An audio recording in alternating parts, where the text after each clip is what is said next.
walking the Appalachian Trail. I'm walking the Appalachian Trail. Going to the Maine, I'm getting on the train. Walking the Appalachian Trail. In this first section, I'm going to talk about your pack. First of all, you need to get a pack that fits you. So you need to go be sized and measured to make sure that it will fit you. It's not going to be way too big or way too small, but it actually fits your body. They come in sizes. They can be adjusted up and down, all different kind of ways to make sure that it's comfortable for you. So go get fitted for a backpack. Make sure it's one you enjoy, you like. It has all the pockets where you want them and all those kind of things. This is my big green 75-liter Kelty Coyote backpack. It's been with me on well over a couple hundred miles on the trail. It's been through the Smoky Mountains into Virginia, done some out in Oklahoma. It's been a great backpack for me. So this is where I start with my pack. It's a 75-liter pack. That'll pack anything I need to go for a week at a time without any trouble. So that's my pack, and yeah, pretty simple. Just find one that fits you and suits you and does what you want it to do. One little trick of the trade that I have learned over the years is a big contractor garbage bag can be your best friend.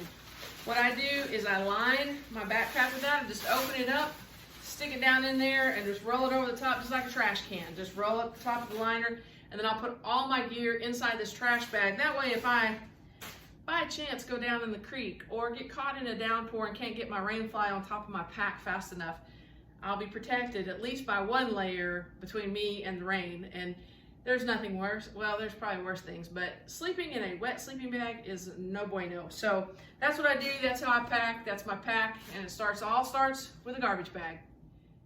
Now let's talk about your sleep system. Let's just face it. I'm old. I'm old. I just turned 55. I know that's hard to believe, but I'm 55 years old. So for me, my sleep system is of utmost importance because I don't have any other way to recover when I'm on the trail outside of how quality my sleep is. So sleep quality is a huge, huge factor. So for me, what I have found is that I enjoy having a little bit of extra space. So I use we have these Paria tents. It's an outdoor supply company that has sponsored Wilderness Initiative at International Sports Federation. So we have these 2-man tents that are perfect for me and my dog Charlie. Super lightweight tent stakes. It has a footprint and then kind of a mesh tent and then a rain fly that goes over the top. Here's a quick picture of one in action. But this Paria tent is great. It says 2-man. It's pretty tight for 2 people, but it's great for me and my dog. Another little trick, another little side note there, if you ever are in a situation where you do have to both sleep in a tent and it's somebody you're really not, feeling all that with, you just flip-flop and put your head by their feet and their head goes by your feet. And so that way it's way less awkward, especially if you have sleeping bags between you. But anyway, if you ever get caught in that tight situation in a tent. But so anyway, that's the tent I use. This is it. It's super lightweight, super quick to set up, and I'll show you a little bit later. I'll take it all out of this stuff sack and just put it down in the bottom of my pack so that it takes up all the void spaces, but that's a whole nother story. So once I get my tent set up, then my sleeping system inside, I will set up, this is a Big Agnes AirCore Ultra. So it's super lightweight. It's about a 4-inch thick air mattress, so it does a great job of keeping me off the ground. It has an R factor of 5, so even if it's freezing cold, my body heat is not going to get sucked out through the ground. So my sleeping pad, super, super important. And then I have an inflatable pillow. Like I said, I'm old, and so I need to make sure my neck's not all stiff in the morning and all that. So I have a little inflatable pillow. That's awesome.